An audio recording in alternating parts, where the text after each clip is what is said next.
फिर भी नहीं जाना जाता, और जो सदा से पास है फिर भी खो गया है, उस तक हम कैसे पहुंचे?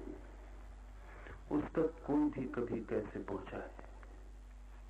इस सूत्र में उस विज्ञान की व्याख्या है, उस मार्ग की विधि की।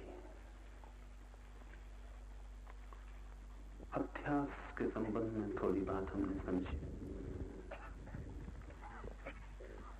अध्यास का अर्थ है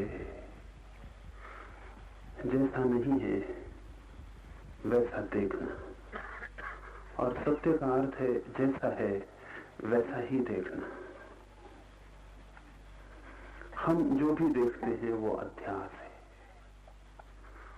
हमारी दृष्टि में हम सम्मिलित हो जाते हैं, और जो भी हमारा अनुभव है वो वस्तुगत ऑब्जेक्टिव नहीं होता, सब्जेक्टिव आत्मगत हो जाता है। जो वहां बाहर है जैसा है वैसा ही हम तक नहीं पहुंचता, हमारा मन उसे विकृत कर लेता है, सजा संवार लेता है, सजावट कर देता है, आभूषण पहना देता है, काट छांट कर देता है, छोटा बड़ा बहुत बहुत रूपों में उसे रूपांतरित कर देता है। जो बड़े से बड़ा रूपांतरण है, जो गहरा से गहरा अध्यास है, वो है हम प्रत्येक चीज के साथ अपने को जोड़ लेते हैं जिससे हम जुड़े हुए नहीं। जोड़ते ही चीज की जो वस्तु स्थिति है वो खो जाती है, और जो स्वप्न स्थिति है वो सही मालूम पड़ने लगती है। जैसे जहां जहां हम कहते हैं मेरा मकान, मकान हम न थे तब भी था, हम न होंगे तब भी होगा। जो हमारे होने से पहले हो सकता है, और जो हमारे होने के बाद भी बना रहेगा, और जो हमारे मिटने के साथ मिटता नहीं है, वो मेरा कैसे हो सकता है? मैं इसी क्षण मर जाऊं तो मेरा मकान मिटता नहीं है। मेरे मकान को मेरे मिटने का पता भी नहीं चलेगा। तो मुझसे जोड़ ही क्या है? मेरे मकान का संबंध क्या है? कल कोई और रहेगा उस मकान में, और वो भी उसे मेरा कहेगा। कल कोई और रहता था, वो भी उसे मेरा कहता था। न मालूम कितने लोगों ने अपने मैं को उस मकान पर चिपकाया है और विदा हो गए, लेकिन वो मैं चिपक नहीं पाता, वो मकान किसी का हो नहीं पाता। मकान हो भी नहीं सकता किसी का, मकान अपना है, मकान खुद का है। इस जगत में प्रत्येक वस्तु स्वयं है। इसे हम ठीक से समझ लें तो अध्यास को तोड़ने में आसानी हो जाए। जमीन का एक टुकड़ा है, आप कहते हैं मेरा खेत, मेरा बगीचा। आज नहीं कल चांद पर दावा खड़ा होगा, अमेरिका कहेगा मेरा या रूस कहेगा मेरा। कल तक चांद किसी का भी न था, बस चांद था, चांद का ही था, लेकिन कोई न कोई दावा होगा, और आज नहीं कल संघर्ष खड़ा होगा। अभी सूरज सिर्फ सूरज का है, कल उस पर भी दावा हो सकता है। आदमी जहां भी पैर रखता है वहीं अपने मैं की छाप लगा देता है। प्रकृति उसकी छाप को मानती नहीं, लेकिन दूसरे आदमियों को मानना पड़ता है, अन्यथा संघर्ष खड़ा होता है। और वो दूसरे लोग भी इसलिए मानते हैं उस छाप को कि वे भी वैसी छाप लगाना चाहते हैं। तो मकान किसी का हो जाता है, जमीन किसी की हो जाती है। और हमारी इतनी आतुरता क्यों होती है कि हम इस मैं की छाप को कहीं लगा दें? आतुरता इसलिए होती है कि जितनी जगह हम ये छाप लगा देते हैं, हस्ताक्षर कर देते हैं, उतना ही जितना हमारा मेरे का विस्तार बड़ा हो जाता है, उतना ही बड़ा मैं हमारे भीतर हो जाता है। मैं उतना ही बड़ा होगा जितनी चीजों पर उसकी छाप लगी है। अगर कोई आदमी कहता है कि 1 एकड़ जमीन मेरी, तो निश्चित ही उसके पास उतना बड़ा मैं कैसे होगा। दूसरा आदमी कहता है 1000 एकड़ जमीन मेरी। मेरे के विस्तार के साथ मैं बड़ा होता मालूम पड़ता है। मेरे का विस्तार कम होता है तो मैं छोटा कम होता है। तो मैं की एक एक ईंट मेरे से निर्मित होती है। तो जितना ज्यादा मैं कह सकूं मेरा, उतना बड़ा मैं का महल खड़ा हो जाता। इसलिए सारे जीवन हम एक ही दौड़ में होते हैं कि कितनी ज्यादा चीजों पर छाप लगा दें अपनी, कह पाए कि मेरी। इस छाप लगाने में चीजों पे छाप लग भी जाती और हम छाप लगाते लगाते विदा हो जाते। और जिसे हमने कहा था मेरा, उस पर कोई और छाप लगाना शुरू कर देता है। वस्तुएं अपनी है, किसी की भी नहीं। उपयोग उनका हो भी सकता है, मालकियत नहीं हो सकती। मालकियत भ्रम है। और उपयोग जब हम करते हैं तब अनुग्रह का भाव होना चाहिए, क्योंकि जो हमारा नहीं है उसका हम उपयोग कर रहे हैं। लेकिन जब हम कहते हैं मेरा, तो अनुग्रह का भाव भी चला जाता है और मेरे का एक जगत निर्मित हो जाता है। उसमें धन है, पद है, प्रतिष्ठा है, शिक्षा है, सब सम्मिलित है। और यही सम्मिलित हो तो भी आश्चर्य नहीं। जिन चीजों का मैं से कोई भी संबंध नहीं होता वे भी सम्मिलित हो जाती हैं। हम कहते हैं मेरा धर्म, मेरा ईश्वर, मेरा देवता, मेरा मंदिर, जिनसे कि मैं का कोई भी संबंध नहीं हो सकता। और अगर हो तो फिर इस जगत से छुटकारे का कोई उपाय नहीं। क्योंकि अगर धर्म भी मेरा और तेरा हो सके और ईश्वर भी मेरा और तेरा हो सके, तब तो बड़ी कठिनाई है। फिर तो इस मेरे के बाहर जाने का मार्ग कहां मिलेगा। ईश्वर भी इसके भीतर आ जाता हो तो फिर बाहर जाने के लिए कोई जगह भी नहीं बचती। लेकिन हम मेरे की छाप मंदिर और मस्जिद पे भी लगा देते हैं, हम ईश्वर पे भी लगा देते हैं। आदमी जहां भी जाता है वहां मेरे को लेके पहुंच जाता है। और इसके अनुसांगिक हिस्से समझ लें। मैं बड़ा होता है मेरे से, लेकिन जितना मेरे का फैलाव होता है उतना दुख भी बढ़ जाता है। अकेला मैं ही बड़ा होता तब भी कोई कठिनाई न थी। मैं की बढ़ती दुख की भी बढ़ती है, क्योंकि मैं है एक घाव। और जितना बड़ा मैं होता है उतनी आप चोट के लिए खुले हो जाते, उतनी बड़ी जगह हो जाती है जिस पे चोट की जा सकती है। जैसे कि बड़ा घाव हो तो उस पर दिन भर चोट लगे, कहीं से भी उठे बैठे और चोट लगे। घाव है बड़ा, जगह है बड़ी, कुछ भी इशारा चोट बन जाता है। जितना बड़ा मैं हो उतनी बड़ी चोट लगने लगती है, उतना दुख होता है। मेरे के विस्तार से मैं बढ़ता है, रस आता है। मैं बढ़ता है, दुख भी बढ़ता है। इधर लगता है सुख बढ़ रहा है, उधर साथ साथ दुख भी बढ़ता जाता है। जितना हम सुख बढ़ाते हैं उतना दुख बढ़ता चला जाता है। और इन दोनों के बीच में एक अध्यास, एक भ्रम चल रहा है। जहां मेरे का कोई उपाय नहीं कहने का, वहां हम व्यर्थ ही झूठ ही मेरा कहे चले जा रहे हैं। यह हाथ जिसको आप मेरा कहते हैं, शरीर जिसको आप मेरा कहते हैं, ये भी आपका नहीं है। आप नहीं थे तब भी इस हाथ की हड्डी, इस हाथ की चमड़ी, इस हाथ का खून कहीं था, और आप नहीं होंगे तब भी ये होगा। आपके शरीर में जो हड्डियां हैं वो न मालूम कितने शरीरों में हड्डियां रह चुकी। जो आज आपका खून है कल किसी पशु में बहता था, परसों किसी वृक्ष में बहता था, और न मालूम कितनी लंबी यात्रा है उसकी, अरबों खरबों वर्षों की। आप नहीं होंगे तब भी आपके शरीर में एक एक कण कोई भी नष्ट होने वाला नहीं है, वो सब बना रहेगा, वो किन्हीं और शरीरों में बहेगा। इसे ऐसा समझें कि जो सांस अभी आपके भीतर है, एक क्षण पहले आपके पड़ोसी के भीतर थी। जो आपके पास में बैठा है उसने जो सांस छोड़ दी है वो अब आपकी सांस हो गई है। क्षण भर पहले वो कहता था मेरी सांस, क्षण भर बाद उसकी नहीं रही, किसी और की हो गई है। और आप दूसरा भी कह न पाएगा मेरी सांस की दूसरे की हो जाएगी। जिंदगी प्रतिपल किसी का दावा स्वीकार नहीं करती, बही चली जाती। और हम दावे ठोंकते चले जाते हैं। ये दावे का जो भ्रम है, ये मनुष्य का गहरे से गहरा अध्यास है।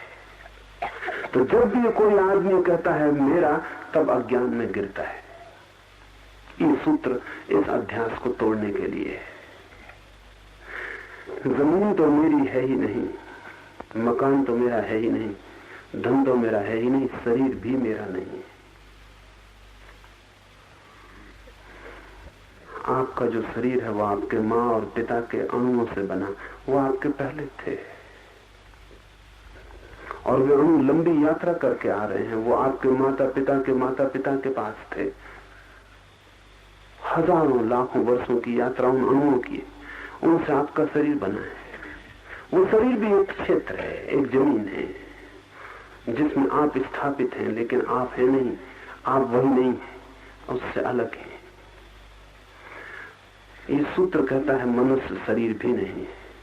इतना ही नहीं, ये सूत्र और गहरे जाता है और कहता है मनुष्य मन भी नहीं है, क्योंकि मन भी तो संग्रह है। आपके पास कोई भी ऐसा एक विचार है जो आपका हो, जिसको आप कह सके मेरा, कोई विचार नहीं। कोई परंपरा से आया, कोई शास्त्र से आया, कोई किसी से सुन के, कहीं से पढ़ के, कहीं न कहीं से आया है। अगर आप अपने एक एक विचार की जन्म पत्री की खोज करें और एक एक विचार की यात्रा देखें, तो आप पाएंगे आपके पास एक भी विचार अपना नहीं है। सब विचार उधार है, सब कहीं से आए। कोई विचार मौलिक नहीं होता, ओरिजिनल नहीं होता, सब विचार उधार होते हैं। पर विचार को भी हम कहते हैं मेरा। वहां भी हम ध्यान रहे, श्वास तक मेरी नहीं कही जा सकती। विचार और भी सूक्ष्म बात है, लेकिन उसे भी मेरा नहीं कहा जा सकता। इस विश्लेषण में गहरे उतरते उतरते कहां पहुंचता है आदमी? उपनिषद कहां पहुंचे, बुद्ध कहां पहुंचते हैं, महावीर कहां पहुंचते हैं? इस विश्लेषण को करते करते, इस काट को करते करते, ये भी मैं नहीं हूं, ये भी मैं नहीं हूं, ये भी मैं नहीं हूं। आखिर में जब काटने को कुछ भी नहीं बचता, जब कुछ भी नहीं बचता जिसको मैं सोच भी सकूं कि मेरा है या नहीं, तब भी जो बच रहता है, जब सब काट डाला जाता है और काटने का कोई उपाय नहीं रह जाता, जब सब तोड़ दिए जाते हैं संबंध और कोई संबंध बचता नहीं जिससे तोड़ा जाए, तब भी जो बच रहता है उसी को उपनिषद साक्षी कहते हैं। वही है विटनेस। ये बड़ा संसार है चारों तरफ, ये मेरा नहीं है। और शुक्ल के पास आता हूं, ये शरीर भी मेरा नहीं है। और भीतर उतरता हूं, ये मन भी मेरा नहीं है। फिर कौन है जिसको मैं कहूं मैं? या कि मेरे भीतर कोई भी नहीं है जिसको मैं कहूं मैं हूं या नहीं हूं? सब मेरे को तोड़ते तोड़ते शुद्धतम क्या बचता है भीतर? एक चीज बच रहती है जो नहीं कटती, जिसको काटने का कोई भी उपाय नहीं। पश्चिम में एक विचारक हुआ दिकार्त, गहरा विचारक था, और उसने तय किया कि तब तक कोई बात न मानूंगा जब तक कि असंदिग्ध सत्य उपलब्ध न हो जाए, जिस पे संदेह न किया जा सके। तो उसने चिंतन शुरू किया, बड़ी मेहनत की उसने, और सारी चीजें संदिग्ध मालूम पड़ी। कोई कहे ईश्वर है, संदेह किया जा सकता है, हो या न हो, लेकिन संदेह तो किया जा सकता है। कोई कहे स्वर्ग है, मोक्ष है, संदेह किया जा सकता है।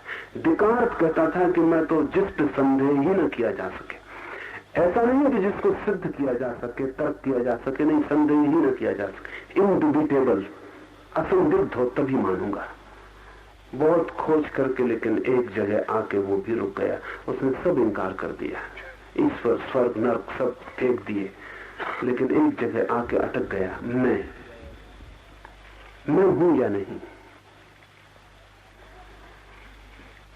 दिकार्त ने कहा इस पर संदेह नहीं किया जा सकता, क्योंकि अगर मैं ये भी कहूं कि मैं नहीं हूं, तो ये कहने के लिए भी मेरे होने की जरूरत पड़ जाती है।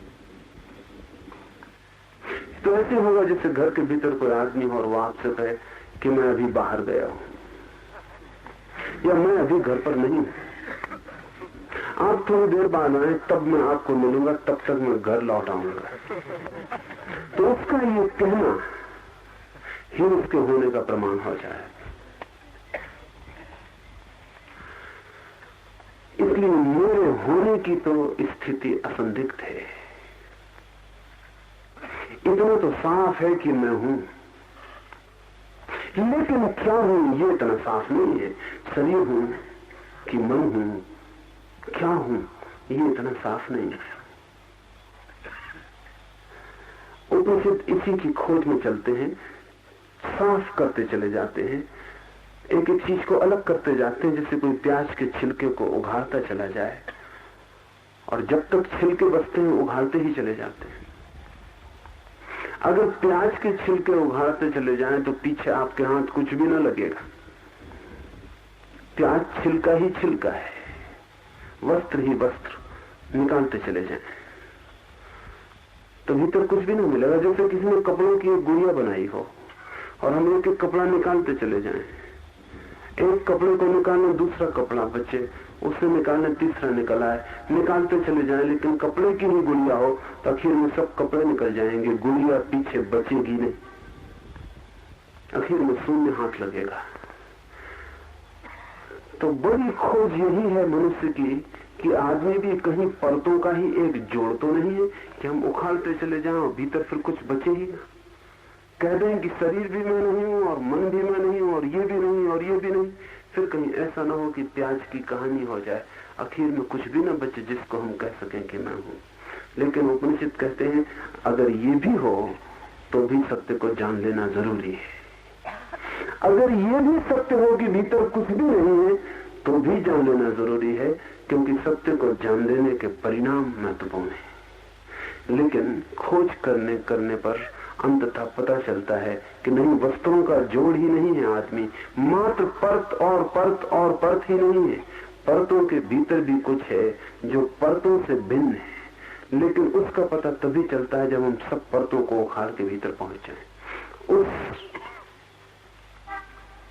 उस तत्व का नाम उपनिषद कहते हैं साक्षी। ये बड़ा कीमती शब्द है और बड़ा मूल्यवान, और पूरब का सारा चिंतन, सारी मनीषा, सारी प्रतिभा इस एक छोटे से शब्द में निहित हो गई है। इससे महत्वपूर्ण शब्द पूरब ने दूसरा दुनिया को नहीं दिया है, साक्षी। साक्षी का मतलब क्या है? साक्षी का मतलब है देखने वाला, गवाह। मैं शरीर नहीं हूं ऐसा किसको अनुभव होता है? मैं मन नहीं हूं ऐसा किसको अनुभव होता है? ऐसा कौन इंकार करता चला जाता है कि मैं ये नहीं हूं, मैं ये नहीं हूं, मैं ये नहीं। एक तत्व है हमारे भीतर दर्शन का, दृष्टि का, दृष्टा का, देखने का। हम देख रहे हैं, हम जांच रहे हैं। वो जो देख रहा है वही है साक्षी। जो दिखाई पड़ रहा है वही है जगत। जो देख रहा है वही हूं मैं, और जो दिखाई पड़ रहा है वही है जगत।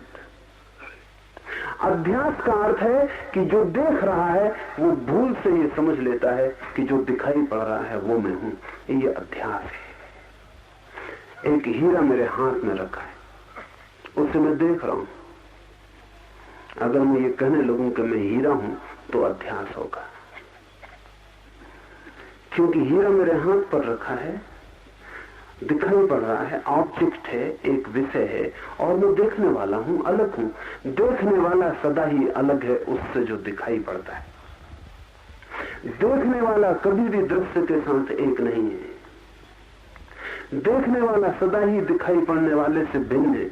मैं आपको देख रहा हूं क्योंकि आपसे भिन्न हूं, आप मुझे देख रहे हैं क्योंकि मैं आपसे भिन्न हूं। जो भी दिखाई पड़ता है वो आपसे भिन्न है, उसको ही अपने से अभिन्न समझ लेना अध्यास है। जिसको आप देख रहे हैं उसके साथ इतने मोहित हो जाना कि लगने लगे ये मैं ही हूं। यही भ्रांति है। इस भ्रांति को तोड़ना है और अंततः उस शुद्ध तत्व को खोज लेना है जो सदा ही देखने वाला है और कभी दिखाई नहीं पड़ता। ये थोड़ा कठिन है। जो देखने वाला है वो कभी दिखाई नहीं पड़ सकता है, क्योंकि वो किसको दिखाई पड़ेगा? आप सारी चीजों को देख सकते हैं जगत की, सिर्फ अपने को छोड़कर। आप अपने को कैसे देखिएगा? क्योंकि देखने में दो की तो जरूरत पड़ेगी ही, जो देखे और जो दिखाई पड़े। आप सब कुछ देख सकते हैं, अपने भर को आप नहीं देख सकते। कैसे देखिएगा? किसी चमीटे से हम उसी चमीटे को पकड़ने की कोशिश करने लगे, सब पकड़ सकते हैं उस चमीटे से, सिर्फ उसी चमीटे को पकड़ने की कोशिश असफल जाएगी और तब बड़ी मुश्किल होगी कि चमीटा भी कैसा पागल है, सब कुछ पकड़ लेता है तो अपने को क्यों नहीं पकड़ पाता? हम सब कुछ देख लेते हैं, अपने को नहीं देख पाते, देख भी नहीं पाएंगे। और जिसको भी हम देख लेंगे जान लेना कि वो हम नहीं है। तो जिस चीज को भी आप देखने में समर्थ हो जाएं, आप समझ लेना कि इतनी बात तय हो गई कि ये मैं नहीं हूं। कोई आदमी अगर ईश्वर का दर्शन कर ले तो समझ लेना एक बात पक्की हो गई कि आप ईश्वर नहीं है। आपको भीतर प्रकाश का दर्शन हो जाए तो समझ लेना एक बात पक्की हो गई कि आप प्रकाश नहीं है। आपको भीतर आनंद का अनुभव हो जाए तो आप एक बात पक्की समझ लेना कि आप आनंद नहीं है। जिस चीज का भी अनुभव हो जाए वो आप नहीं है। आप तो वो है जिसको अनुभव होता है। तो जो भी चीज अनुभव बन जाती है उसके आप पार हो जाते। इसलिए एक कठिन बात समझ लेनी उपयोगी होगी कि अध्यात्म कोई अनुभव नहीं है। दुनिया में सब चीजें अनुभव है, अध्यात्म कोई अनुभव नहीं है। अध्यात्म तो उसकी तरफ पहुंच जाना है जिसको सब अनुभव होता है और जो स्वयं कभी अनुभव नहीं बनता। अनुभोक्ता, साक्षी, दृष्टा। आपको मैं देखता हूं, उधर आप हैं, इधर मैं हूं। उधर आप हैं जो दिखाई पड़ रहा है, इधर मैं हूं जो देख रहा है। ये दो हैं। अपने को बांटने का कोई उपाय नहीं कि मैं अपने को दो टुकड़े में कर लूं और एक देखे और एक दिखाई पड़े। अगर टुकड़ा हो सके, दो टुकड़े हो सके, तो जो टुकड़ा देखेगा वही मैं हूं और जो टुकड़ा दिखाई पड़ेगा वो मैं नहीं रहा। वो बात समाप्त हो गई, वो मुझसे टूट गया, वो अलग हो गया। उपनिषद की व्यवस्था, प्रक्रिया, विधि यही है। नेति नेति, जो भी दिखाई पड़ जाए कहो कि ये भी नहीं। जो भी अनुभव में आ जाए कहो ये भी नहीं। और हटते जाओ पीछे, हटते जाओ पीछे, हटते जाओ पीछे। उस समय तक हटते जाओ जब तक कि कोई भी चीज इनकार करने को बाकी रहे। एक ऐसी घड़ी आती है सब दृश्य खो जाते। एक ऐसी घड़ी आती सब अनुभव गिर जाते। सब, ध्यान रखना, सब काम वासना का अनुभव तो गिरता ही है, ध्यान का अनुभव भी गिर जाता है।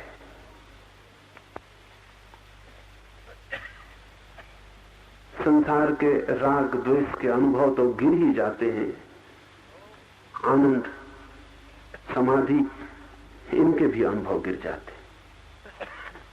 बस रहता है खालिस देखने वाला, कुछ भी दिखाई नहीं पड़ता, शून्य हो जाता है चारों तरफ, रह जाता है केवल देखने वाला और चारों तरफ रह जाता है खाली आकाश। बीच में खड़ा रह जाता है दृष्टा, उसे कुछ भी दिखाई नहीं पड़ता क्योंकि उसने सब इंकार कर दिया। जो भी दिखाई पड़ता था हटा दिया मार्ग से, अब उसे कुछ भी अनुभव नहीं होता। हटा दिए सब अनुभव, अब बच रहा अकेला जिसको अनुभव होता था। जब कोई भी अनुभव नहीं होता और कोई दर्शन नहीं होता और कोई दिखाई नहीं पड़ता और कोई विषय नहीं रह जाता और जब साक्षी अकेला रह जाता है तब कठिनाई है भाषा में कहने की कि क्या होता है, क्योंकि हमारे पास अनुभव के सिवाय कोई शब्द नहीं। इसलिए इसे हम कहते हैं आत्म अनुभव, लेकिन अनुभव शब्द ठीक नहीं है।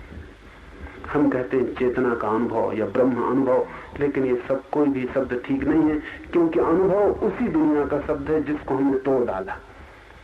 अनुभव उस द्वैत की दुनिया में अर्थ रखता है जहां दूसरा भी था। यहां कोई अर्थ नहीं रखता, यहां सिर्फ अनुभोक्ता बचा, साक्षी बचा। इस साक्षी की तलाश ही अध्यात्म है। ध्यान देना, ईश्वर की तलाश अध्यात्म नहीं।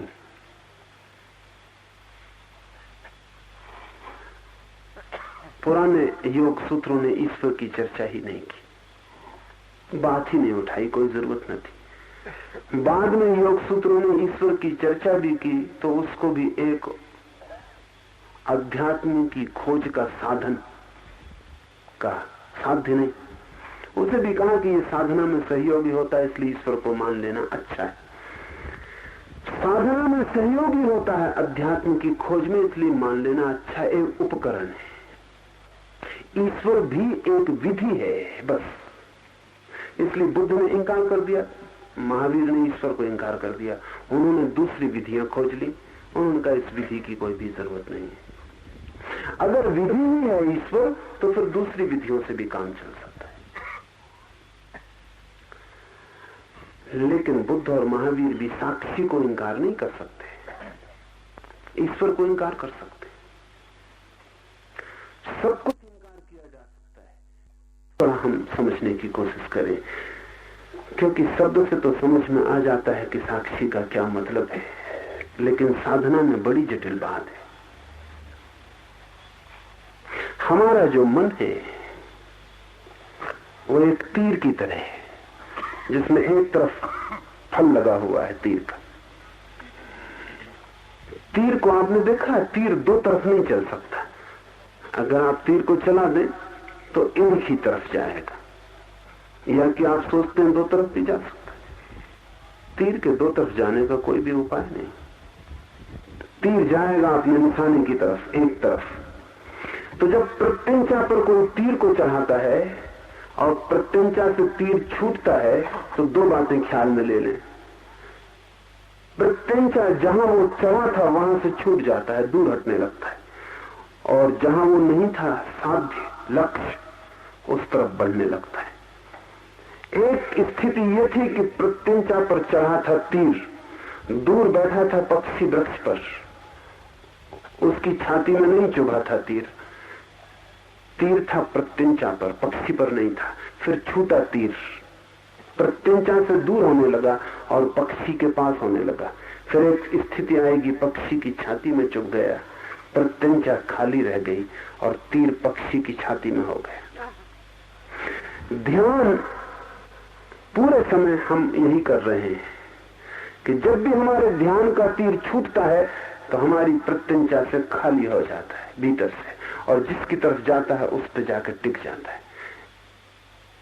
कोई चेहरा आपको सुंदर लगा, तीर छूट गया ध्यान का, भीतर नहीं है अब तीर, अब ध्यान भीतर नहीं है, अब ध्यान भागा और दौड़ा और सुंदर चेहरे से जाकर लग गया। सड़क पर हीरा पड़ा है, तीर छूट गया प्रत्यंचा से, अब ध्यान भीतर नहीं, अब ध्यान भागा दौड़ा और जाके चुप गया हीरे की छाती में। अब ध्यान हीरे में है, अब आप में नहीं, या ध्यान अब कहीं और है। तो आपके सब ध्यान के तीर कहीं कहीं कहीं कहीं जाके चित गए। आपके पास भीतर कोई ध्यान नहीं, हमेशा बाहर जा रहा है। तीर तो एक तरफा ही हो सकते हैं, लेकिन ध्यान दो तरफा हो सकता है, और वही हो जाए तो साक्षी का अनुभव होता है। ध्यान का तीर दो तरफा हो सकता है, उसमें दो फल हो सकते हैं। और जब आपका ध्यान किसी की तरफ जाए तो आप अगर इतना कर पाए तो आपको साक्षी का अनुभव किसी न किसी दिन हो जाएगा। जब आपका ध्यान किसी पर जाए, रास्ते से गुजरी कोई सुंदर युवती, कोई सुंदर युवक, आपका ध्यान अटक गया, तब आप अपने को बिल्कुल भूल गए, यहां भीतर ध्यान न रहा। अब आप होश में नहीं, अब आप बेहोश, क्योंकि आपका होश तो किसी और के पास चला गया। अब आपका होश तो उसकी छाया बन गया, अब आप होश में नहीं। अगर आप ये काम कर सकें कि कोई आपको सुंदर दिखाई पड़ा, ध्यान उस पर गया, उस समय इस पर भी भीतर ध्यान जाए जहां से प्रत्यंचा से तीर छूट रहा है, उसकी तरफ भी हम एक साथ ही अगर देख पाए, जहां से ध्यान जा रहा है वो स्रोत और जिसकी तरफ ध्यान जा रहा है वो लक्ष्य, अगर दोनों हमारे ध्यान में एक साथ आ जाएं, तो आपको पहली दफा पता चलेगा कि साक्षी का क्या अर्थ है। कहां से ध्यान जा रहा है उस स्रोत का अनुभव होना चाहिए। कहां से ध्यान पैदा हो रहा है।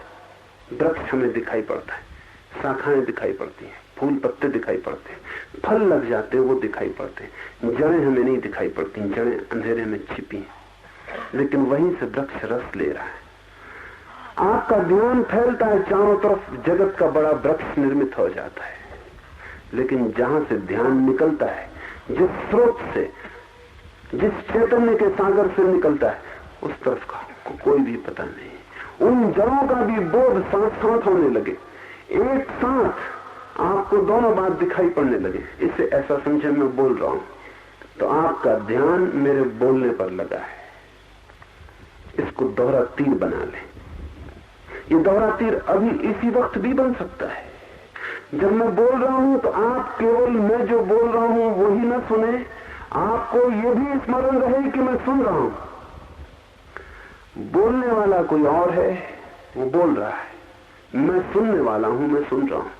अगर आप एक क्षण को भी अभी यही ये दोनों बातें एक साथ कर ले, सुने भी और सुनने वाले का स्मरण भी, रिमेम्बरिंग भी भीतर बनी रहे कि मैं सुन भी रहा हूं, शब्द दोहराने की जरूरत नहीं। अगर आप कहें कि मैं सुन रहा हूं तो उतनी देर में आप सुन ना पाएंगे, जो मैंने कहा वो चूक जाएगा। भीतर शब्द बनाने की जरूरत नहीं कि मैं सुन रहा हूं, मैं सुन रहा हूं। अगर आपने ऐसा किया तो उतनी देर आप बहरे हो जाएंगे। उस सेकंड आप अपनी भीतर की आवाज सुन लेंगे कि मैं सुन रहा हूं, लेकिन जो मैं बोल रहा हूं यहां से वो आपको सुनाई नहीं पड़ेगा। मैं जो बोल रहा हूं वो सुनाई पड़ता रहे, और साथ ही आपको ये भी स्मरण हो जाए, शब्दों में नहीं, ये भी आपकी प्रतीति साफ हो जाए कि इधर सुनने वाला भी बैठा है, इधर सुनने वाला है, उधर बोलने वाला है। ये दोनों एक साथ आपकी चेतना में झलक जाएं, तत्क्षण आपको साक्षी का अनुभव हो जाएगा कि साक्षी क्या है। साक्षी वो है जो इन दोनों को देख रहा है। और थोड़ा भीतर प्रवेश करें। आप सुन रहे हैं, मैं बोल रहा हूं, साक्षी वो है जो दोनों का अनुभव कर रहा है कि बोला जा रहा है, सुना जा रहा है। जब आपकी चेतना का तीर दोहरा हो जाता है तो तत्क्षण आप तीसरे बिंदु पर खड़े हो जाते।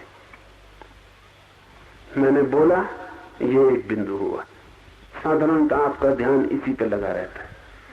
आपने सुना भी, आप सुनने वाले हैं, ऐसा भी आपको प्रतीति हुई, एहसास हुआ, अनुभव हुआ, ये दूसरा बिंदु हो गया। ये दूसरा बिंदु पाना बहुत कठिन है। अगर ये दूसरा बिंदु आपको मिल जाए तो तीसरा बिंदु पाना बहुत सरल है। वो तीसरा बिंदु ये है कि बोलने वाला है आ, सुनने वाला है बा, फिर आप कौन है भीतर, जो कि दोनों को अनुभव कर रहे हैं, बोलने वाले को भी और सुनने वाले को भी। आप तीसरे हो गए, द थर्ड पॉइंट। वो जो तीसरा बिंदु है वही साक्षी है। इस तीसरे के पार नहीं जाया जा सकता। ये तीसरा आखिरी बिंदु है, और ये है त्रिकोण जीवन का। दो बिंदु, विषय और विषी, और तीसरा बिंदु दोनों का साक्षी, दोनों को अनुभव करने वाला, दोनों को भी देख लेने वाला, दोनों का भी गवाह। इस सूत्र को हम समझें। अपने को बुद्धि और उसकी वृत्ति का साक्षी जानकर वह मैं ही हूं, ऐसी वृत्ति द्वारा सब पदार्थों के ऊपर से आत्मबुद्धि का त्याग करता है।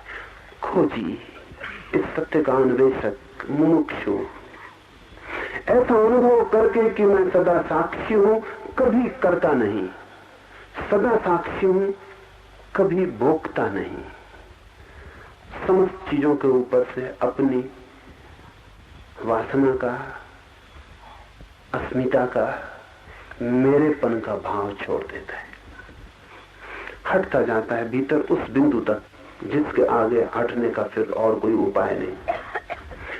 लोक का अनुसरण करना छोड़कर ऐसा व्यक्ति फिर लोक का अनुसरण करना छोड़ देता है।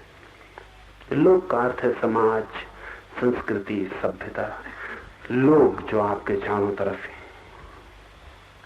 भीड़। जब तक आपको साक्षी का अनुभव न हो तब तक लोक का अनुसरण छोड़ना खतरनाक भी है, क्योंकि लोक के साथ जुड़ी है नीति, जुड़ा है नियम, जुड़ी है मर्यादा, जुड़ी है व्यवस्था, अनुशासन। तो जो अभी अपना मालिक नहीं है, निश्चित ही समाज उसका मालिक होगा। जो अपना ही मालिक नहीं है, किसी को उसे नियंत्रित करना होगा। कोई अनुशासन चाहिए, अन्यथा विक्षिप्त हो जाएगी अवस्था, अराजक हो जाएगी। लेकिन जिसे अपने होने का अनुभव हो गया, जिसे साक्षी का अनुभव हो गया इस जगत में, अब वो अपना मालिक स्वयं। ये बड़े मजे की बात है। जो सब मालिकियत छोड़ देता है वो अपना मालिक हो जाता है, और जो सब मालिकियत इकट्ठा करता रहता है वो केवल खबर देता है कि अपनी मालिकियत उसके पास नहीं। इसका मतलब ये हुआ कि जो इस कोशिश में लगा है कि मेरा हो मकान, मेरी हो जमीन, मेरा हो राज्य, मेरा हो ये, मेरा हो वो, एक बात पक्की है कि वो खुद का नहीं है। क्योंकि जिसे अपने भीतर का राज्य मिल जाए उसे फिर सब राज्य फीके और व्यर्थ हो जाते हैं। और जो अपने साम्राज्य को पाले फिर उसकी कोई आकांक्षा किसी साम्राज्य की नहीं रह जाती। उसके पास साम्राज्य भी हो तो भी व्यर्थ हो जाता है। अगर उसकी बाहर के साम्राज्य की वासना प्रबल है तो इस बात की खबर है, इंगित है, इशारा है कि भीतर के मालिक का उसे कुछ भी पता नहीं, उसी की कमी पूर्ति कर रहा है। भीतर मालिक नहीं है, चीजों की मालिकियत बना के भरोसा बिठा रहा है अपने पर कि मैं मालिक हूं।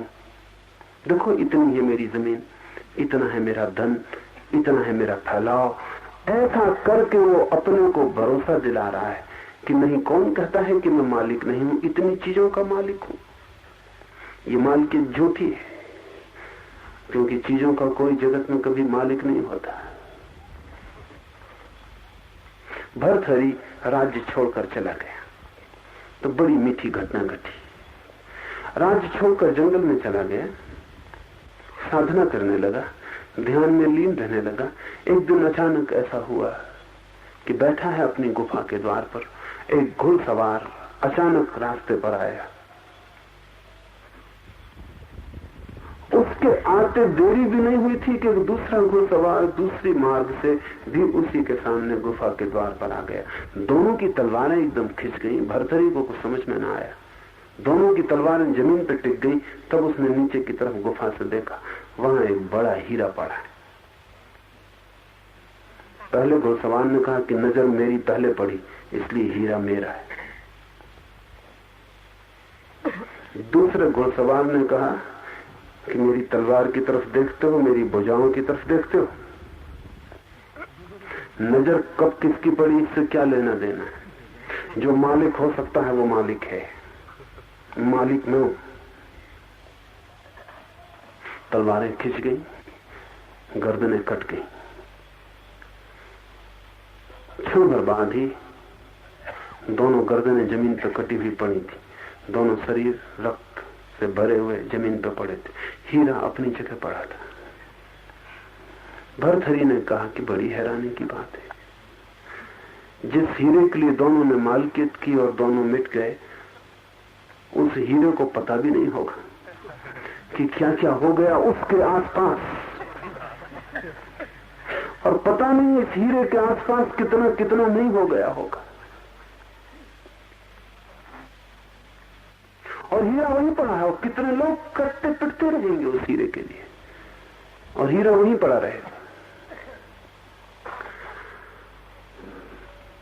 मालिकियत की कोशिश वस्तुओं पर इस बात की खबर है कि अपने पर मालिकियत नहीं।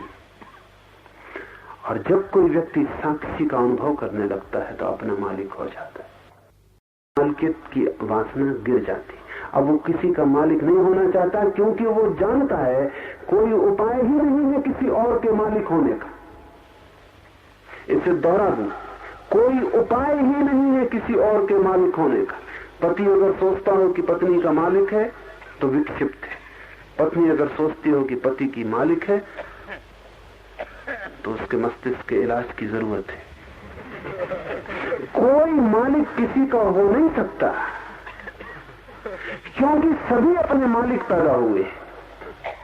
स्वभाव से सबकी मालिकियत भीतर छिपी है, उसे किसी भी हिसाब से हटाया नहीं जा सकता। और जब तक वो हटे ना, तब तक दूसरा कोई मालिक कैसे हो सकेगा।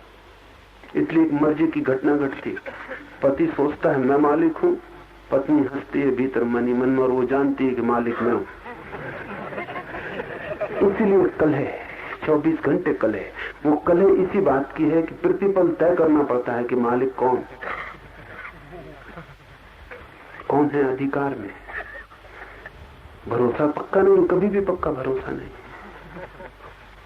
किसी चीज का कोई भरोसा नहीं। तो व्यक्तियों का तो बिल्कुल भरोसा नहीं। हीरे तक की मालकियत नहीं हो सकती, तो जीवित व्यक्ति की मालकियत कैसे हो सकती। साक्षी जिसको अनुभव हुआ वो सब मालकियत छोड़ देता है, क्योंकि अपना मालिक हो जाता है। जो मालकियत हो सकती है वो उसकी हो जाती, जो नहीं हो सकती उस पागलपन में वो नहीं पड़ता। ऐसी अवस्था में वो लोक की चिंता छोड़ देता है, क्योंकि अब कोई नियंत्रण उसके ऊपर नहीं, अपना नियंता है। अब अपने पैर से ही यात्रा कर सकता है, अब अपने ही प्रकाश में चल सकता है। अब किसी उधार प्रकाश की कोई भी जरूरत नहीं। लोक का अनुसरण करना छोड़कर वो देह का अनुसरण करना भी छोड़ देता है। दूसरों का अनुसरण तो छोड़ ही देता है। जैसे ही साक्षी की प्रतीति गहरी होती, वो देह की गुलामी भी छोड़ देता है। फिर देह उससे नहीं कहती कि ऐसा करो तो वो करे, उससे जो करना होता है वही करता, और देह छाया की तरह उसके पीछे चलती। अभी आपकी देह छाया की तरह नहीं चलती, आप छाया की तरह देह के पीछे चलते। देह कहती ऐसा करो, वैसा आपको करना पड़ता है। देह कहती ऐसा मत करो, वैसा आपको रोकना पड़ता है। देह मालिक है, उसके इशारे आपको चलाते हैं। होगी ही, क्योंकि जो अपना मालिक नहीं है, समाज उसका मालिक होगा और प्रकृति उसकी मालिक होगी। समाज है हमारे चारों तरफ फैला हुआ मनुष्यों का समूह, और देह है हमारी पृथ्वी से प्रकृति से जुड़ी हुई। जो अपना मालिक हुआ वो लोगों के समूह के व्यवस्था से भी मुक्त हो जाता है, और प्रकृति की व्यवस्था से भी। फिर देह उसे नहीं बताती कि ऐसा करो, फिर वही चलता है और देह उसका अनुसरण करती है। देह के अनुसरण करने की घटना बड़ी मूल्यवान है। हमें तो ख्याल में भी नहीं आ सकता कि देह कैसे अनुसरण कर सकती है। हम सोच भी नहीं सकते। जब देह को भूख लगेगी तो महावीर को भी तभी भूख लगेगी ना, जब देह को भूख लगेगी। और जब देह कहेगी कि भूख लगी, तभी तो महावीर भोजन की तलाश पे निकलेंगे भिक्षा के लिए। देह कैसे पीछा करेगी? क्या महावीर कह देंगे कि ठीक है मुझे भूख लगी, तो देह को भूख लग जाएगी? क्या मतलब देह के अनुसरण का? गहरा कीमिया है। निश्चित ही महावीर जब तक राजी न हो तब तक देह को भूख नहीं लगेगी। नहीं लगने का क्या मतलब है? देह को क्या होता है, देह को क्या प्रतीतियां होती हैं, ये महावीर जब सुनने को राजी होंगे तभी देह बता पाएगी।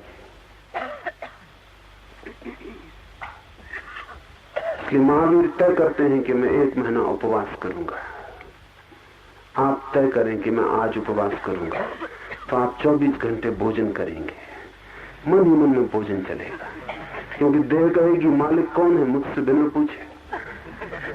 उपवास तो ठीक है, तो देह 24 घंटे खबर देगी भूख भूख भूख, और आपकी पूरी चेतना भूख से आच्छादित हो जाएगी। ऐसे भूखे रहने में ज्यादा देह दिक्कत नहीं देगी। अगर एक दिन भोजन न करे तो देह इतना परेशान न करेगी। सुबह से तय कर ले ये बड़े मजे की बात है। अगर आप रोज 1 बजे भोजन करते हैं तो सुबह से 1 बजे तक तो भोजन करते ही नहीं है।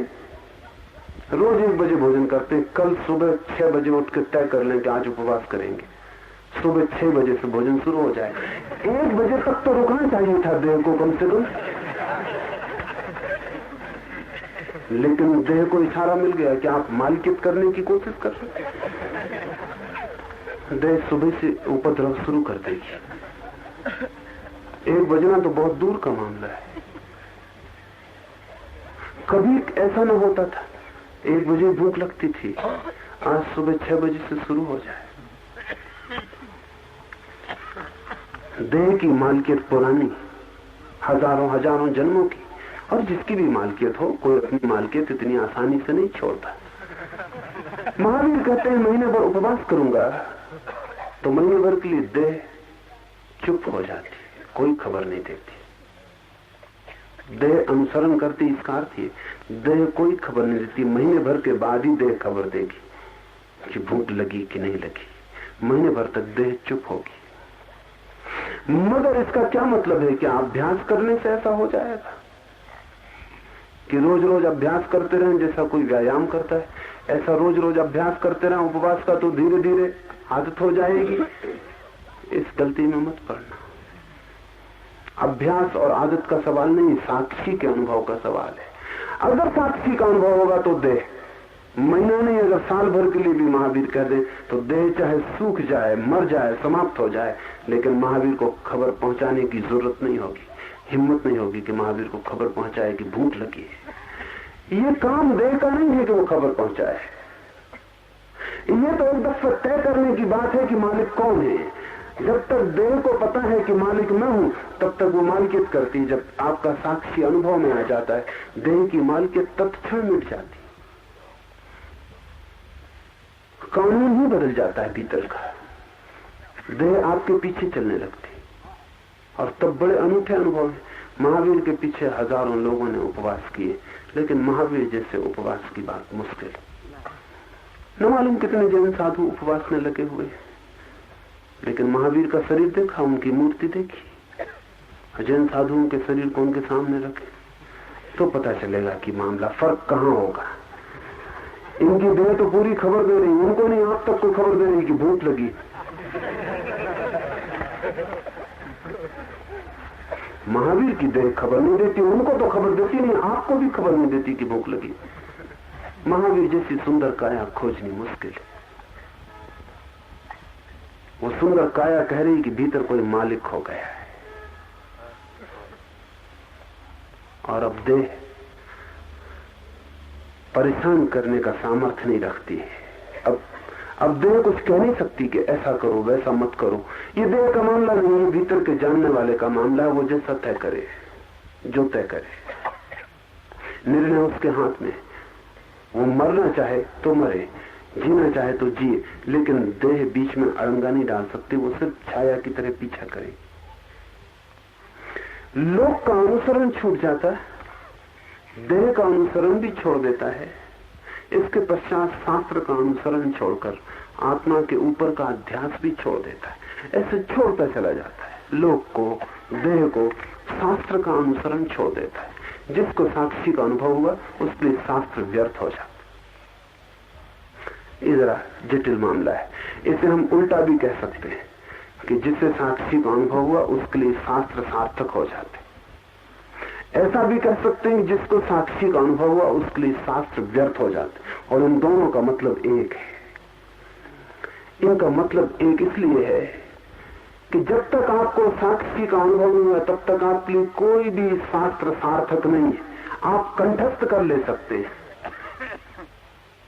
आपको पूरा वेद कंठस्थ हो सकता है, लेकिन सार्थक नहीं है, क्योंकि अर्थ शब्द में नहीं होता, अर्थ अनुभव में होता है। आपको खुद का कोई अनुभव नहीं, आप तोते की तरह रटते रह सकते हैं कि साक्षी साक्षी साक्षी। जब आप रट रहे हैं तब भी कोई साक्षी भीतर नहीं है जो इसको सुन रहा हो। शास्त्र तब तक व्यर्थ है जब तक आपको अपना अनुभव नहीं हुआ। लेकिन तभी तक सार्थक मालूम पड़ता है जब तक आपको अपना अनुभव नहीं हुआ। जिस दिन आपको अपना अनुभव हो जाता है तब आप स्वयं ही शास्त्र हो जाते हैं। जब आप अपने स्वयं ही शास्त्र हो गए तो अब शास्त्र की क्या सार्थकता। तो शास्त्र जिस दिन सार्थक होता है उसी दिन व्यर्थ हो जाता है। जान लिया आपने ही वो जो शास्त्र जनाते हैं, अब शास्त्र का क्या मूल्य। पहुंच गए मंजिल पर, हो गई यात्रा, तो वो जो नक्शा ढोए रखते थे अब तक, उसका अब क्या अर्थ। उसको फेंक दे सकते, उस नक्शे को अब क्या करिएगा। बुद्ध कहा करते थे कि कोई नदी पार करता है नाव पर, पार होते ही नदी नाव व्यर्थ हो जाती, फिर उसे वहीं छोड़ के चल देता है। लेकिन बुद्ध कहते थे एक दफा 4 गंवारों ने भी नदी पार की, तो पार कर ली उन्होंने, फिर उतर के नाव अपने सिर पर रख ली। गांव के लोगों ने बहुत समझाया कि हमने और पार करने वाले भी देखे, नाव वहीं छोड़ देते हैं, तुम क्या करते हो। उन्होंने कहा जिसने इतना सहारा दिया उसको हम ऐसे ही छोड़ दें, हम ऐसे गंवार नहीं। फंस गए, नाव ने नदी तो पार करवा दी, अब नाव कैसे पार हो। अब उसको सिर पे लिए घूमने लगे, अब उस नाव से छुटकारा न हो।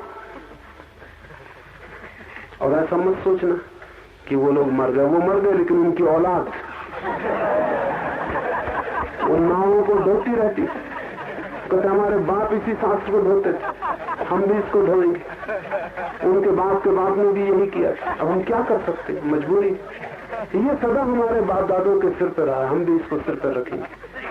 और फिर इस शास्त्र नाव है, इससे कितने ऋषि मुनि पार नहीं हो गए। जिस दिन स्वयं का अनुभव होता है उस दिन शास्त्र में कुछ भी नहीं बचता। ये भी ठीक है। उसी दिन शास्त्र सार्थक होता है, ये भी ठीक है, क्योंकि उसी दिन पता चलता है जो शास्त्र ने कहा था वो ठीक है। ये पैराडॉक्सिकल विरोधाभासी वक्तव्य मालूम पड़ेगा। जिस दिन शास्त्र पता चलता है सही है उसी दिन बेकार हो जाता है, उसको छोड़ देता है, उसको असली अध्यात्म का पथिक शास्त्र को छोड़ देता है। और अंतिम बात उपनिषदों ने कमाल की कही है। सिर्फ बुद्ध ने उतनी हिम्मत की और कह दिया कि आत्मा भी मैं नहीं हूं। उपनिषद का यह आखिरी सूत्र अद्भुत है, इसमें बुद्ध का सारा सार आ गया। और अंत में जब शास्त्र भी छोड़ देता है तो आत्मा के ऊपर का भी अध्यास छोड़ देता है। फिर वो ये भी नहीं कहता कि मैं आत्मा हूं, मैं मकान नहीं हूं, यहां से शुरू हुई थी बात। मैं शरीर नहीं हूं, मैं मन नहीं हूं, यहां गहरी गई थी। ये आखिरी छलांग है कि मैं आत्मा भी नहीं हूं। इसका क्या मतलब होगा? इसका मतलब ये होगा कि अब मैं कोई भी अपनी सीमा बनाऊं वो ना समझिए। जब हम कहते हैं मैं आत्मा हूं तो आपकी आत्मा अलग हो जाती है, मेरी अलग हो जाती है। जब मैं कहता हूं मैं आत्मा हूं तो मैं व्यक्ति हो जाता हूं और ये सारी समष्टि मुझसे अलग हो जाती है। आखिरी अध्यास ये भी टूट जाता है कि मैं अलग हूं, कि मैं व्यक्ति हूं। तब ये सारी समष्टि और मेरे बीच के सारे फासले, सारी सीमाएं गिर जाती। तब बूंद सागर हो जाती। तो बूंद ये भी कैसे कहे कि मैं बूंद हूं, तो बूंद गिर के सागर हो जाती। तो बूंद कैसे कहे कि मैं बूंद हूं? आखिर में जब सब छूट जाता है तब ये भी छूट जाता है कि मैं आत्मा हूं। इसका अर्थ ये नहीं कि आत्मा नहीं है, इसका ये अर्थ है कि मैं परमात्मा हूं। आत्मा भी होने से काम नहीं कर सकता है। ये घोषणा बड़ी कठिन है और ये घोषणा जब भी की जाती तब कठिनाई खड़ी हो जाती। अल-हिल्लाज मंसूर ने कहा मुसलमानों से कि मैं परमात्मा हूं, उन्होंने फौरन उसे सूली दे दी कि कैसी कुफ्र की बात करते हो, पाप की बात करते हो तुम और परमात्मा।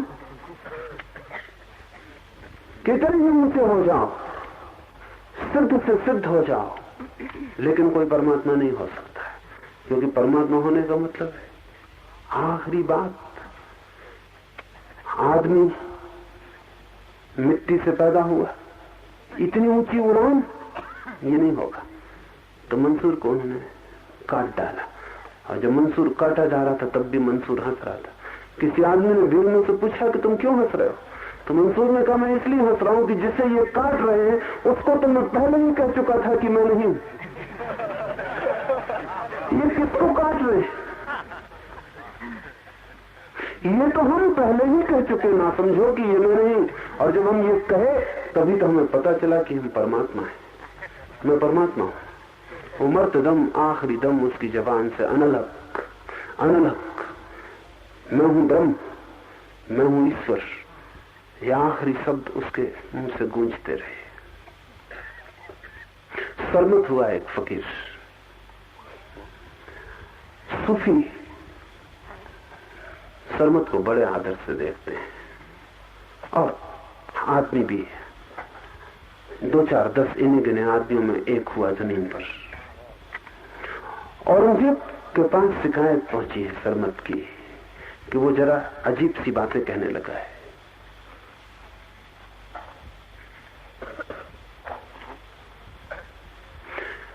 मुसलमानों का मंत्र है, कोई नहीं अल्लाह के सिवा, एक अल्लाह ही है।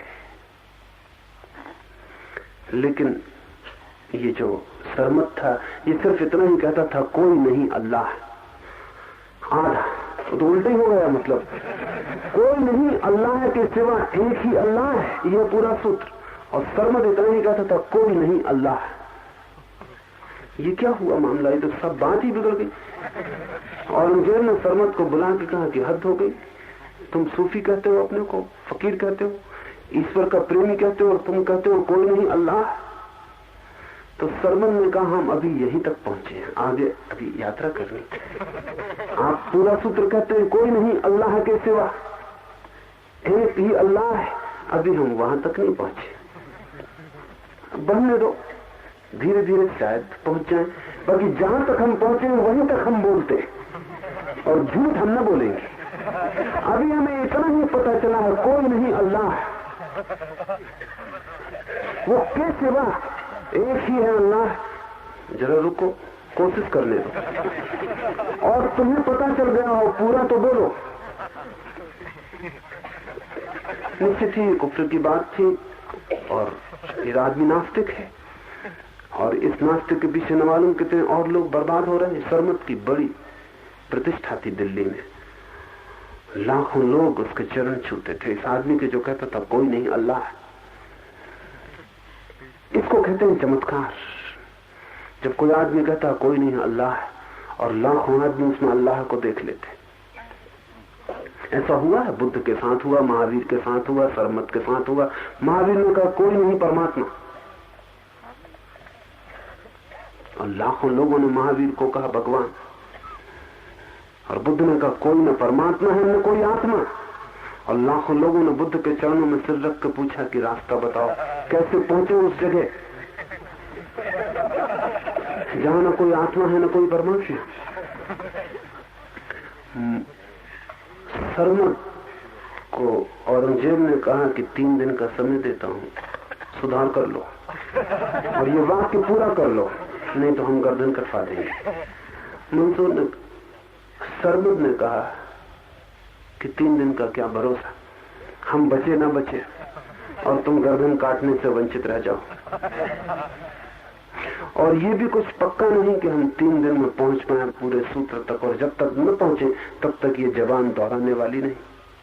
अनुभव हो तो ही हम कहेंगे, तो तुम आज ही कटवा दो। और कहते हैं कि सरमत ने कहा कि ये भी हो सकता है कि गर्दन कटने से जो बाकी यात्रा है वो पूरी हो जाए। वो जो हमें अभी आगे का पता नहीं, शायद ये गर्दन ही बाधा बन रही। औरंगजेब तो शायद ही समझा होगा। सम्राटों और अकल का वैसे कोई संबंध नहीं है। उसने उसी दिन कटवा दी गर्दन सरमत की। दिल्ली में जो जामा मस्जिद है उसमें उसकी गर्दन काटी गई, और जामा मस्जिद की सीढ़ियों पर जब उसकी गर्दन गिरी और सीढ़ियों पर लुढ़कने लगी तो हजारों लोगों ने ये आवाज सुनी जो वहां गवाह थे कि वो गर्दन चिल्ला के कह रही थी कोई नहीं अल्लाह के सिवा, एक ही है अल्लाह। इसके चश्मदीद गवाह है। लाखों लोगों ने सामने सुनी ये आवाज, और मुझे बहुत पछताया, लेकिन तब तो कोई उपाय न था। सरमत के शिष्यों से उसने पूछा तो वो हंस रहे थे और वो कह रहे थे, सरमत कहता था कि जब तक मैं बचा हूं थोड़ा भी, तब तक आगे की बात कैसे हो सकती। अल्लाह तो उस दिन होगा जिस दिन मैं न रहूंगा। तो ये गर्दन थोड़ी बाधा है, ये कट जाए, औरंगजेब की बड़ी कृपा है, कटवा देता है। ऐसे तो हम भी काट लेते, लेकिन वक्त लगता है, वो जल्दी किए दे रहा है। आदमी जब मिटता है पूरा, तो ये भी नहीं कहता कि आत्मा है, तब आखिरी अध्यास भी गिर जाता है। जब तक आपको पता ना चल जाए कि आप परमात्मा हो, तब तक जानना अध्यास बाकी है, भ्रम बाकी है। जब तक यही अनुभव न हो जाए कि मैं ही ब्रह्म हूं, तब तक समझना कि अभी अज्ञान बाकी है, और उसे काटते ही चले जाना। लोक से छूट जाना, देह से छूट जाना, शास्त्र से छूट जाना, और फिर अपने से भी, और फिर स्वयं से भी छूट जाना। अपने में ही स्थित होकर युक्ति, श्रवण और स्वानुभव के द्वारा अपने को ही सबका आत्मरूप जानकर योगी का मन नाश होता है। मन दब तो जाता है, कठिनाई पड़ती दबाने में भी, छिप तो जाता है, छिपाना भी मुश्किल है मामला, लेकिन नाश, मनोनाश आखिरी बात है। आपका मन शांत भी हो जाए तो कल फिर अशांत हो जाता है, फिर जाग आता है, जाग आता है, बार बार अंकुर फूट जाते हैं, बीज बना ही रहता है। कितना ही ध्यान करें, कितनी ही प्रार्थना, कितना ही प्रभु स्मरण, कितना ही नाम, कभी लगता है सब ठीक और क्षण भर में लगता है सब बिगड़ गया। कभी लगता है आ गई जगह, आ गया मकान, और फिर सब खो जाता है। एक खेल ऐसा मालूम होता है जैसे बच्चे खेलते हैं लूडो का खेल। उसमें सीढ़ियां भी रहती हैं और सांप भी रहते हैं। सीढ़ियों पर से चढ़ते हैं और फिर किसी सांप के मुंह पे पड़ गए, वापस लौट के नीचे उतर आते। ऐसा होता ही रहता है, चढ़ते हैं उतरते हैं। करीब करीब मन के साथ ऐसा ही चलता है। कभी लगता है चढ़ गए, सब ठीक, बिल्कुल ठीक, ऐसा लगता है पहुंच गए। यही तो कहा है संतों ने, यही इसी जगह की बात कही। और इतना ख्याल भी नहीं आया कि संतों का नाम ख्याल में आया कि पकड़े सांप के मुंह में आ गए नीचे। पता चला हम वही है। वो संत वगैरह सब झूठ ही कहते रहे होंगे कि वहम हो गया होगा। एक ख्याल आ गया था कि सब ठीक हो गया, ये तो सब गड़बड़ है। मेरे पास निरंतर रोज सीढ़ियों से चढ़ने वाले, सांपों से उतरने वाले लोगों की भीड़। एक दिन आके मुझे खबर देते हैं, गजब हो गई, फैंटास्टिक। बस अब कुछ करने को नहीं रहा। दूसरे दिन सुबह कूटे पिटे चले आ रहे हैं। हर सीढ़ी के पास सांप टिका हुआ है। मन बहुत बार लगेगा कि गया और लौट आएगा, झलके मिलेंगी। इतनी देर को भी जाता है तो भी मन के पार की जरा सी झलक मिली। जरा सी देर को भी मन हट जाता है तो जगह खाली हो जाती। उस खाली जगह में से खुला आकाश और आकाश के तारे दिखाई दे जाते। एक खिड़की खुल जाती। लेकिन ज्यादा देर ये नहीं चलता। योगी तो तभी सिद्ध होता है जब मनोनाश हो जाता है। मनोनाश तभी होता है जब ऐसा अनुभव में आ जाए कि मैं आत्मा भी नहीं हूं। जब तक मुझे ऐसा लगता है कि नहीं शरीर, नहीं मन, लेकिन आत्मा तो मैं हूं, जब तक मेरे मैं को कोई भी सहारा बाकी है, तब तक मेरा मन बीज रूप में बना रहेगा। जब तक मेरे मैं को कोई भी सहारा बाकी है कि आत्मा, तो भी मेरा मन बीज रूप में बना रहेगा। और कभी भी वर्षा की एक बूंद पड़ेगी और बीज चिटक जाएगा और अंकुर निकल आएंगे और वृक्ष बड़ा होने लगेगा। जब मैं ही नहीं बचता हूं तभी मन मिटता है। धन छोड़ना आसान, पद छोड़ना आसान, शरीर के साथ भी मोह छोड़ लेना आसान, मन के साथ भी मोह छोड़ लेना आसान, लेकिन आखिर में अपने ही साथ, अपनी निजता के साथ, मेरे होने के साथ भी मोह को तोड़ लेना अति कठिन है। उसके टूटते ही मनोनाश हो जाता है। बुद्ध के पास सारीपुत्र गया तो सारीपुत्र ने कहा कि मेरी मुक्ति कैसे हो? तो बुद्ध ने कहा तू यहां आ ही मत, तू कहीं और जा, क्योंकि हम तेरी मुक्ति करवा ही नहीं सकते, तुझसे मुक्ति करवा सकते। बुद्ध ने कहा मेरी मुक्ति नहीं होती, मुझसे मुक्ति होती है। तू अगर तेरी मुक्ति चाहता है तो तू कहीं और जा। हाँ, अगर तू तुझसे ही मुक्ति चाहता है तो ठीक जगह आ गया है, हम तुझे छुड़ा देंगे तुझसे ही। तो ये मत पूछ कि मेरा मोक्ष कैसे होगा, तू कहां बचेगा मोक्ष में। तू ये पूछ कि इस मेरे से छुटकारा कैसे हो, इस मैं से मोक्ष कैसे मिले। इसलिए बुद्ध ने मोक्ष शब्द को पसंद नहीं किया, उन्होंने शब्द चुना निर्वाण, क्योंकि मोक्ष में ऐसा लगता है मेरा, इतना तो बचेगा कम से कम कि आत्मा बचेगी। और सिद्ध शिला पर बैठे हुए मोक्ष का आनंद ले रहे हैं हम ही।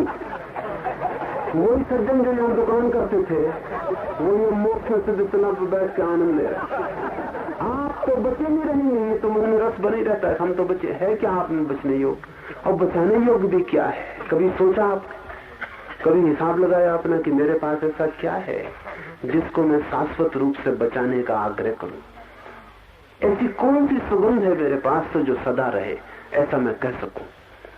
ऐसा कौन सा स्वर है मेरे पास जिसको मैं अमृत पिला सकूं? ऐसा मेरे व्यक्तित्व में क्या है जिसको मैं कहूं ये सदा रहे? ऐसा कुछ भी नहीं मालूम पड़ता। बुद्ध कहते हैं ये भी वासना है, अ लस्ट फॉर लाइफ, ये भी जीवेषणा है, मैं बचूं बिना कारण।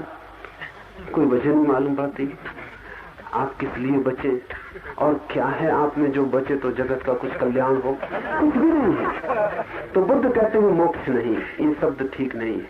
उन्होंने शब्द चुना निर्वाण। ये सूत्र निर्वाण का सूत्र है। निर्वाण कहते हैं दिए के बुझ जाने को। दिया जब बुझता है तो आप बता सकते हैं ज्योति कहां चली गई? कहीं नहीं जाती, बस बुझ गई, खो गई, लीन हो गई। अब कहीं आप खोज ना पाएंगे उस ज्योति को जो बुझ गई है। अब लोक लोक में कहीं भी अनंत में उस ज्योति को आप न खोज पाएंगे जो बुझ गई। वो लीन हो गई, इतनी लीन हो गई कि अब उसे वापस इस अनंत से नहीं लौटाया जा सकता। वो निराकार में इतनी चली गई कि अब उसका आकार फिर से नहीं बन सकता, मिट गई। तो बुद्ध कहते हैं ऐसे ही तुम भी मिट जाओगे जैसा दिया बुझ जाता है। इसलिए उन्होंने शब्द चुना निर्वाण। वो कहते हैं तुम्हारा निर्वाण हो जाएगा, मोक्ष नहीं, तुम्हारा निर्वाण हो जाएगा। ये जो दिए की ज्योति तुम्हें टिमटिमा रही है ये बुझ जाएगी। ये बड़ी घबराने वाली बात मालूम पड़ती। तो फिर सार ही क्या है? अपने दिए में और मिट्टी का तेल डाल के किसी तरह इसकी ज्योति को जगाए रखिए। ये सार क्या है? लेकिन बुद्ध कहते हैं जब तुम मिटोगे तभी तुम जान पाओगे कि तुम क्या हो, और जब तुम खोगे तभी तुम्हें पता चलेगा तुम खोए नहीं, तुमने सब पा लिया, तुम सब हो गए। आत्मा भी छूट जाती। निद्रा को, लोगों की बातों को, शब्द, स्पर्श, रूप, रस, गंध आदि विषयों को तथा आत्मा के विस्मरण को किसी स्थल पर अवसर दिए बिना हृदय में आत्मा का चिंतन करना, सब छूटता चला जाता है। निद्रा छूट जाती, बेहोशी छूट जाती। ये अपने को हम भूल गए हैं, इसे निद्रा कहते हैं उपनिषद। ये जो हमें अपना विस्मरण हो गया है कि हम कौन हैं, ये जो हमें पता नहीं कि मैं परमात्मा हूं, इसे कहते हैं निद्रा। जिस दिन ये निद्रा क्षण भर को भी नहीं पकड़ती, जिस दिन कोई उपाय नहीं रह जाता इस बेहोशी के ऊपर छा जाने का, ये धुआं फिर गिरता ही नहीं, ये बादल फिर चारों तरफ मंडराते ही नहीं, आकाश निरभ्र खुला हो जाता, ये बदलियां फिर कभी नहीं घेरती और अंधेरा कभी नहीं उतरता, तब एक सतत स्मरण, स्मरण शब्द ठीक नहीं, शब्द सभी गलत हैं। उपनिषद जिसे कहना चाहते हैं उसे कहने के लिए, पर मजबूरी है।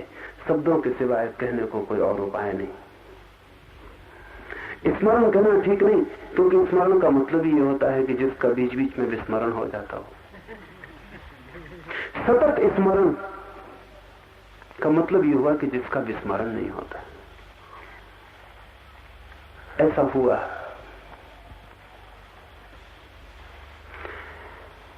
एक तिब्बत में फकीर हुआ, नारोपा।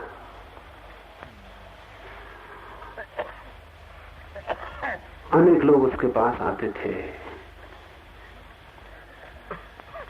बड़े हैरान होते थे, क्योंकि उसकी ख्याति थी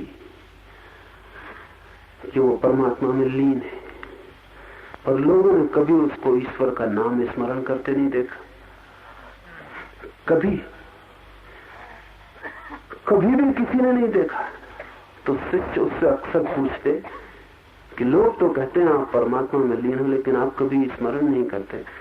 तो नारोपा ने कहा है कि स्मरण कैसे करूं, उसका विस्मरण ही नहीं होता। और जिस दिन स्मरण समझूं करूं तो समझना कि नारोपा पतित हो गए। जिस दिन स्मरण करूं पुकारूं ईश्वर, उस दिन समझ लेना कि नारोपा पतित हो गया। ऐसे विस्मरण हो गया, नींद आ गई।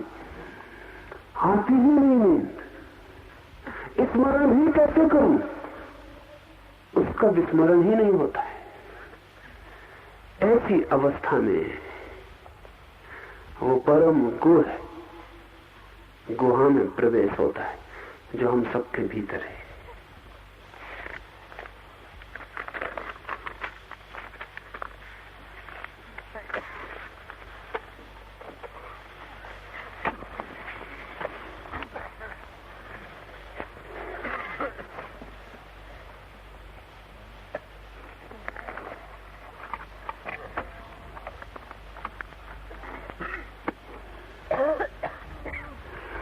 By knowing oneself as the individual witnessing self of the intellect and all its modes, and by cultivating such feelings as I am that, one should renounce identification with all things except the self. The word witnessing is one of the most significant words, particularly in Eastern spiritual alchemy. This word is a key word. So we must understand what witnessing means.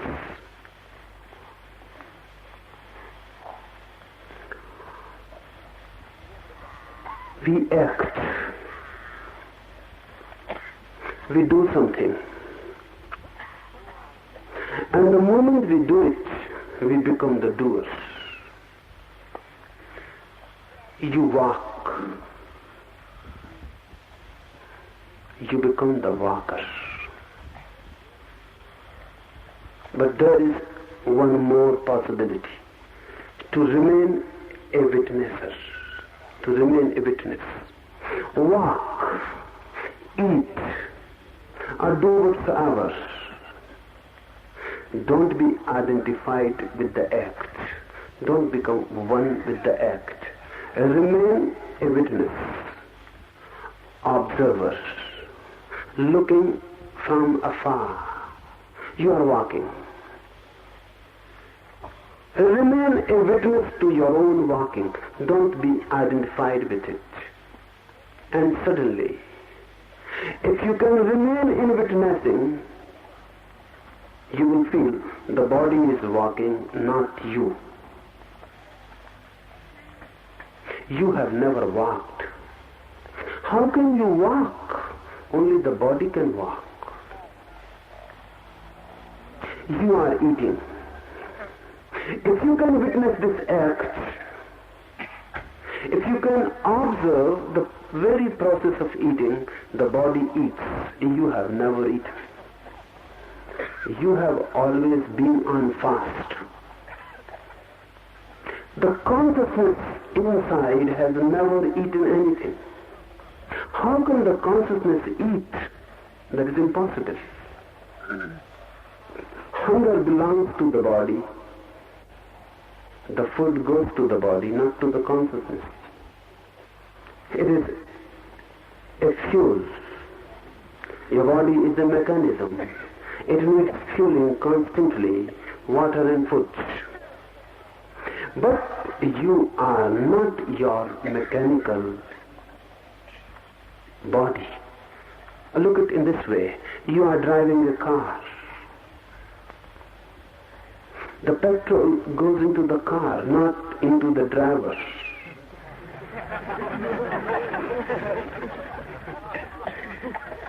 The body is just like a car. The only difference is this,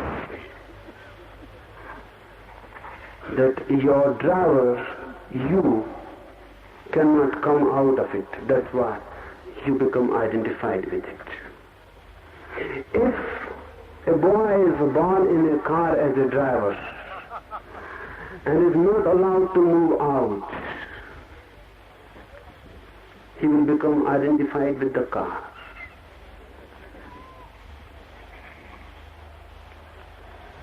When the car will be hungry, the boy will feel, I am hungry. Body is just a vehicle. You are born in it. And you have never been out of it. That creates the problem. There are ways to be out of it. And once you are out of your body, then you will never be identified with it. One out-of-body experience will make you free of the identification that you are the body. Then you will know you are the driver. And this witnessing is the process of going out of the body. First, one has to destroy the identification. Only then you can move out. You have to destroy the inner clinging with the body, then you can move out.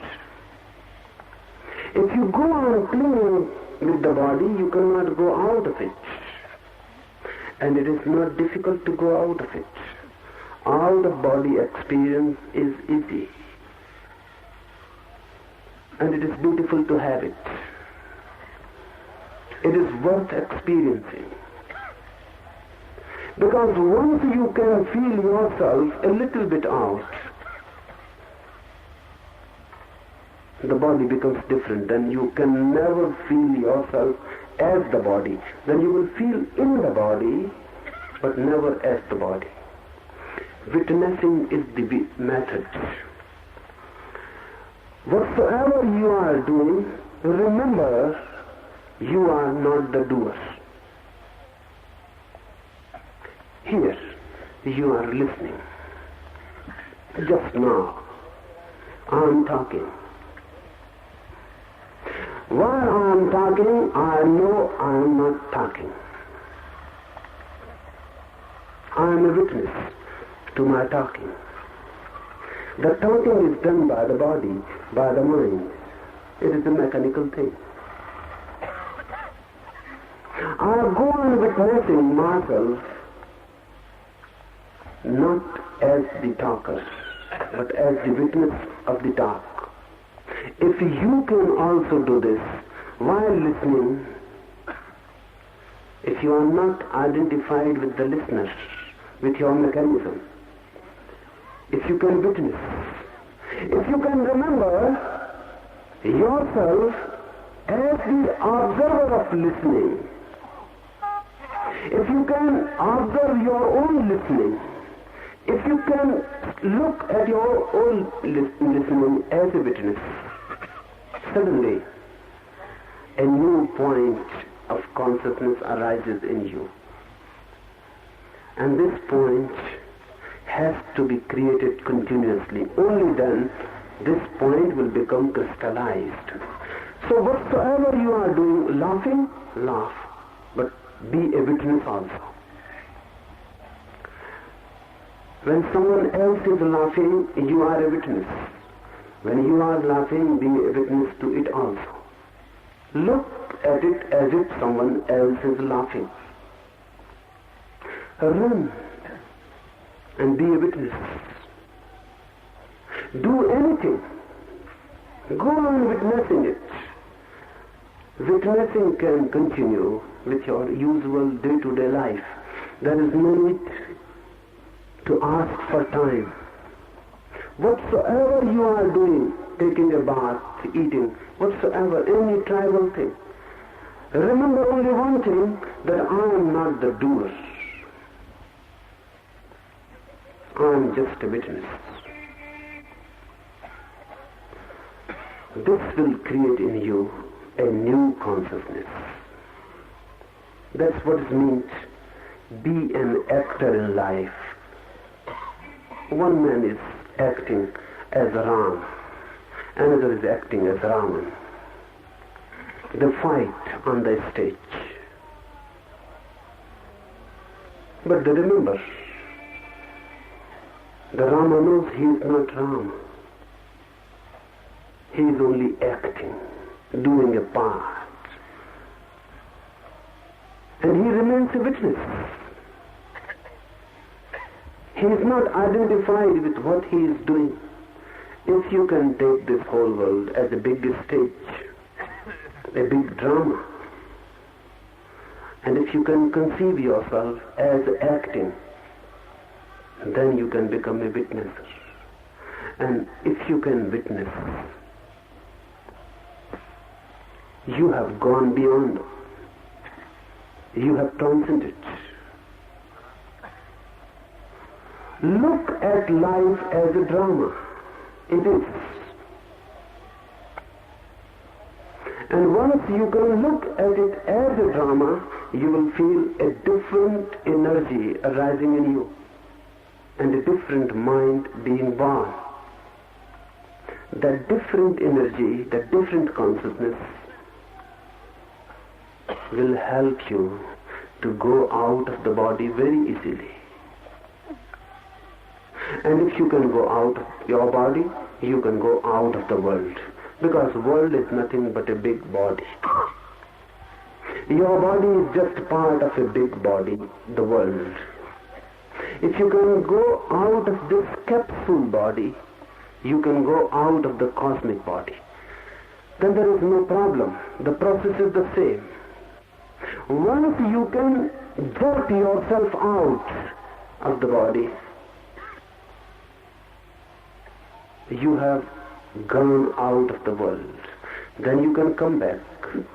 But then you will not have to remember that this world is a drama. You will know. That will be the difference. You will know it is a drama. Then you will not have to remember that you are acting and you have to witness. You will act and you will be the witness.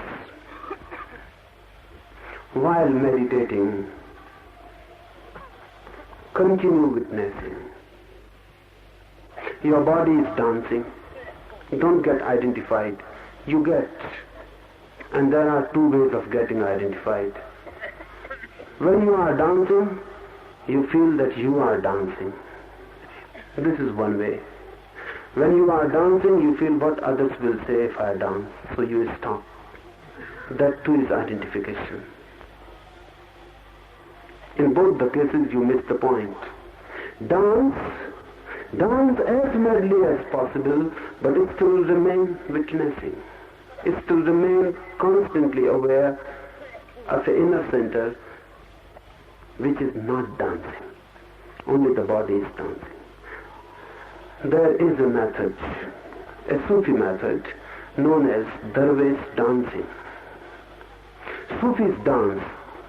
Their sect, a particular sect of Sufis is known as whirling dervishes. You might have observed small children whirling, dancing round and round and then getting in a whirl.